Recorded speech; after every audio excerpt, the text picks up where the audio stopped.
Right, so those bastions of honesty, integrity, the political heavyweights that are not Liz Truss and Boris Johnson, our two most recent ex-prime ministers, are apparently trying to pressure Rishi Sunak into sending fighter jets to Ukraine.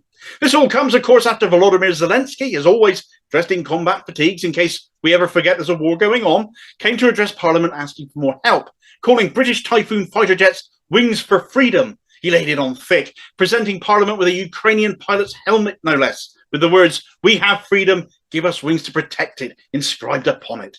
It certainly made Sunak sit up. What a wonderful opportunity, perhaps, for the UK to make some more cash out of this war.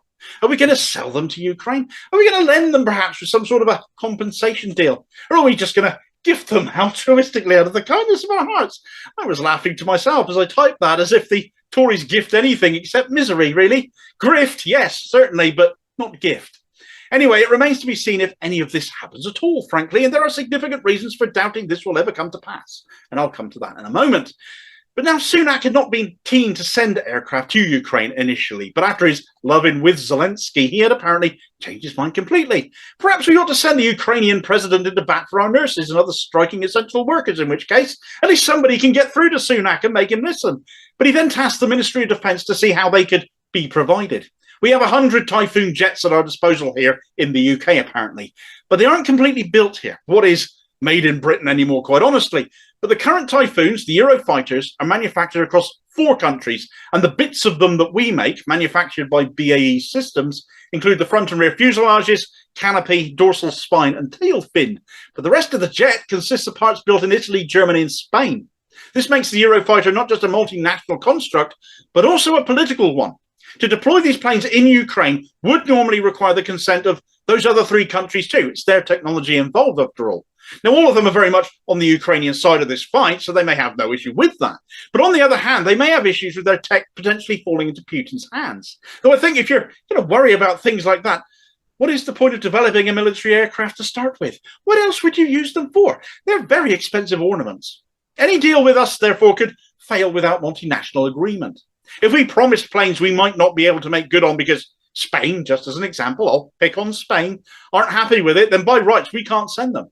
All in all, it does certainly make it less than straightforward to just hand planes over to Ukraine. It's up to the Defence Secretary, Ben Wallace, apparently, to hammer out the possibility of a deal on this. But it's not the only issue. Knowing how to fly them is another one. Ukraine needs planes they can fly now.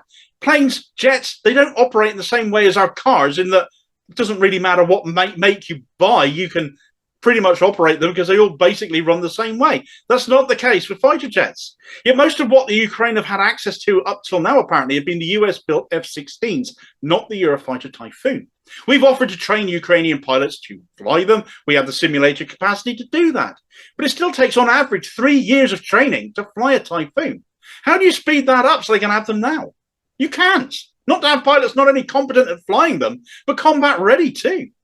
This hasn't stopped the always unwelcome contributions by blonde buffoons Johnson and Truss, though, with Johnson saying we should just hand them the planes now. I dare say our press would just say, oh, that's just Boris being Boris again, isn't it, over such a thing. But that's never washed in the EU, where he could have, if he were still in power himself, created an international incident over just handing them to Zelensky with whatever price tag he attaches to them. They cost about £75 million each, brand new. No questions asked about what happens to them afterwards or the untrained personnel using them. Truss backed him up, saying how she can't wait to see fighter jets in Ukraine, invoking very much that same vibe that Suella Braverman invoked about her deportations to Rwanda. Zelensky has for months and months been begging other countries to get involved directly in this war, which of course no NATO country can do without sparking off, potentially, an international incident and ending up pushing someone like Putin into doing the unthinkable possibly and launching a nuke. Zelensky is begging for planes, these wings for freedom as he calls them, but without any of his own pilots trained to use them, what is the point exactly in him having them, especially right away? Is he hoping we'll provide those pilots too when it comes to the crunch? Because no matter how many times he's told it can't happen, he keeps asking for foreign military intervention. I guess if your country is having the living daylights blown out of it, you can't blame a guy for trying, though. When it comes to capitalist governments of the last several decades here in the UK, be they Tory or Labour, they've always been the same and treated war as a cash cow.